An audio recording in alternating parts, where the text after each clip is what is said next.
Dear white people, shit just got real. Alright, episode 5 of Dear White People. I'm going to try to make this as funny as possible in the beginning, but towards the end, kind of like this episode. We learned in this episode we're going to focus on Reggie, the revolutionary. Reggie the revolutionary. We see how his whole life he's always been like this. He admires a lot of black historians, a lot of black historical figures. It's pretty nice to see somebody who could easily be painted as a one-dimensional character. I'm so glad we got an episode on him because now we understand he is not just your average everyday revolutionary. Oh, first off, let's talk about woke Tinder. That is hilarious. Woke Tinder. You just swipe left if somebody's woke, swipe right if they're not woke. That had me cracking up a little bit. We also got to see a pretty funny interaction at the cook-in with a woke black person and a not so woke black person.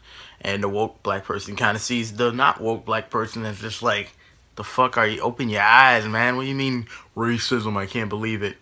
It's been there.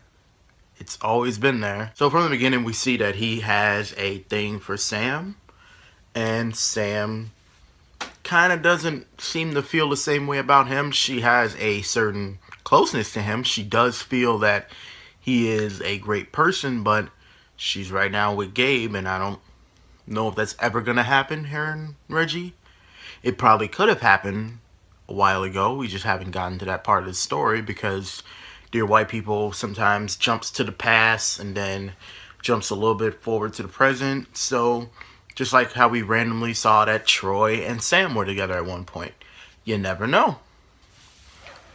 Alright, so we get to see a glimpse of how Reggie sees the world. And it's pretty sad. It's one of those things that I feel bad for him at times, but I also understand he's just too woke. He's just too woke. He can't have fun. He's too busy. There's a theory that smart people aren't happy or smart people can't have fun because they just know too much. Ignorance is bliss. Walking around, he's like, you know what? Man, all this shit is wrong with the world. This is nice. Like, they made a joke about it with the hamburgers.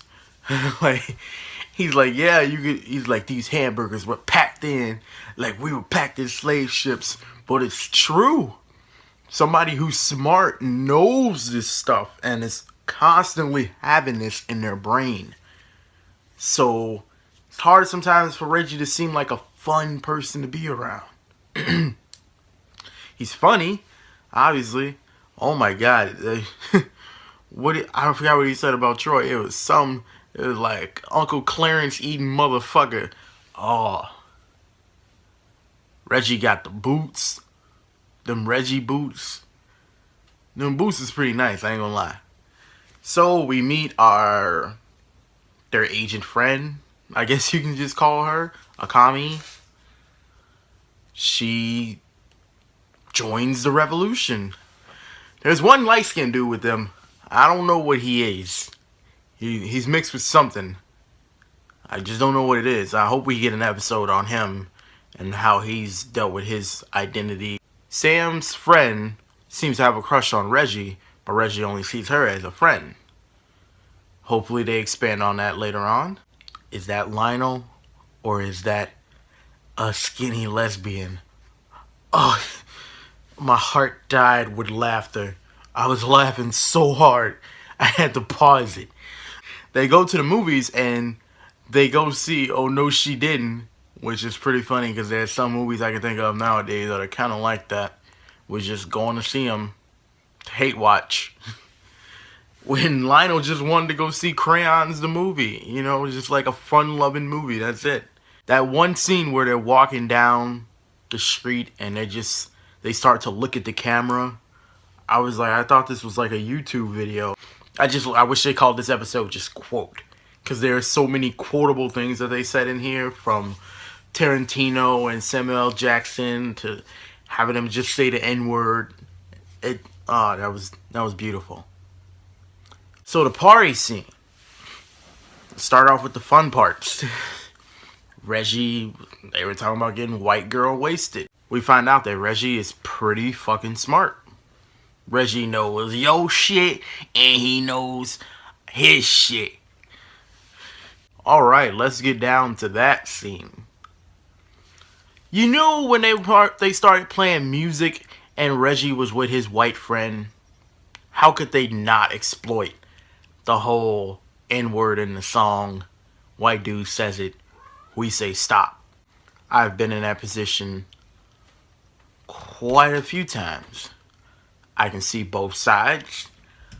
I've been on each side. I've been on the, hey man, I said don't say that. And I've been on the, hey, it's in the song. I'm going to just let it slide. I'm outnumbered. Reggie, don't let it slide. Did you really think Reggie would let that slide? No. Reggie gets a little upset. Reasonably, I will admit, that white dude would not let this go. You just won't let this go. Should let it go. Can't say it this time. Say it another time when he's not around, just let it go. But he ain't let it go. They get into a little fight. We'll say that this scene kind of played off more like a BuzzFeed video to me than a TV show. Like it was some PSA on not saying the N-word. Oh yeah, that German concentration camp quote was hilarious. Cop comes in, and oh, look at that. Full circle. We are sitting here wondering, Reggie, why can't you have fun? Reggie, why can't you just let loose? The minute Reggie lets loose, what happens? He gets reminded he's a black man. And when the police are around, you forget it. Your life is expendable. Oh, man. Reggie, I feel for you, brother. I've been on that side. The police. It's always going to be a prominent thing in a black man's life. The police. Rather you break the law or rather you are just somebody who likes to have fun. Sooner or later, you're going to have a run-in with the police. That's why Reggie can't have fun. Reggie knows. Reggie knows.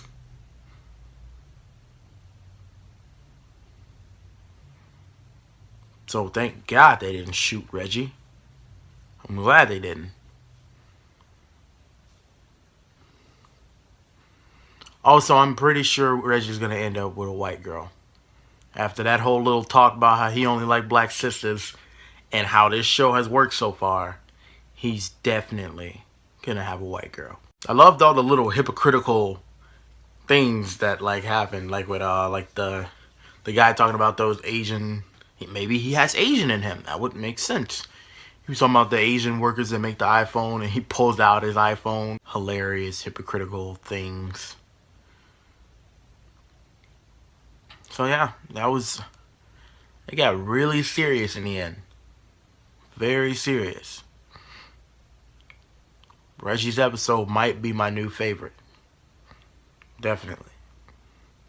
Also, I'm glad that this show doesn't only focus on Sam. It's like using the Orange is the New Black season 2 and on formula where we're focusing on one character per episode, or the Lost formula. You can call it that as well. You know, just allowing us to see more about the other characters than just the main character. I think a lot of TV shows fall into that trap. The trap of, do we have character-centered episodes or do we have episodes that focus around all the characters and we learn about them all together? Depends on what kind of show we're going for. Walking Dead tries it. Doesn't work out so well. Lost does it, and their characters become even more fleshed out. I give the 5th episode of Dear White People a 10 out of 10. This was an amazing episode. Every episode has been good, but this one took you on an emotional roller coaster. That was a great episode, full of really great quotes and just great moments that you're not gonna forget if you watch this episode ever. If you like this video or any of my videos, hit the like button, share on Facebook, subscribe to my YouTube channel. I'm Elon Rich, and I'll see you in my next video. Probably gonna post another one.